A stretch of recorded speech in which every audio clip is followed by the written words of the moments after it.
नमस्कार शेतकरी बांधवांनो, बघा सध्या तर पांढऱ्या माशीचा प्रादुर्भाव खूप मोठ्या प्रमाणामध्ये हा होत आहे आणि प्रत्येक शेतकऱ्याचं म्हणणं एकच आहे की सर थ्रिप्सचा, पांढऱ्या माशीचा, माईटचा प्रादुर्भाव खूप मोठ्या प्रमाणामध्ये होऊ राहिला आणि प्लॉट हे आकडायला लागलेले आहेत.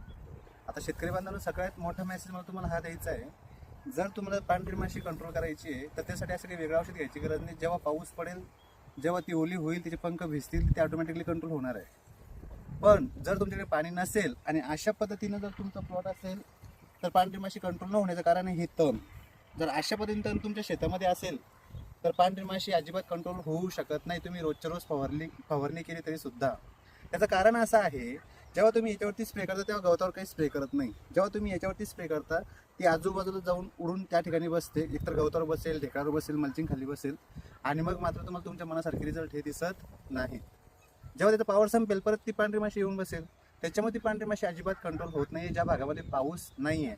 पण ज्या भागामध्ये आता पावसाची सुरुवात झालेली आहे त्या भागामध्ये खूप चांगल्या पद्धतीनं पांढरी माशी कंट्रोल होते आणि खूप चांगल्या पद्धतीने तुम्हाला औषधाचे रिझल्टसुद्धा हे मिळत असतात.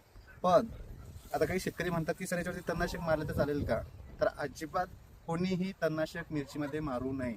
कारण आता या प्लॉटचे ज्या मुळ्या या झाडाच्या या फट्ट्यांमध्ये येऊन गेलेल्या आहेत आणि जेव्हा तणनाशक आपण फवारतो तेव्हा त्या मुळ्यांवरती सुद्धा इफेक्ट करत असतं. म्हणून तणनाशक सुद्धा मिरचीवर नाही आहे. त्यासाठी पण कसल्याही प्रकारचं तणनाशक आपण फवारायचं नाही आहे. कशी वाटली माहिती नक्कीच कमेंट करा. जास्तीत जास्त शेतकऱ्यांमध्ये शेअर करा. धन्यवाद शेतकरी बांधवांनो.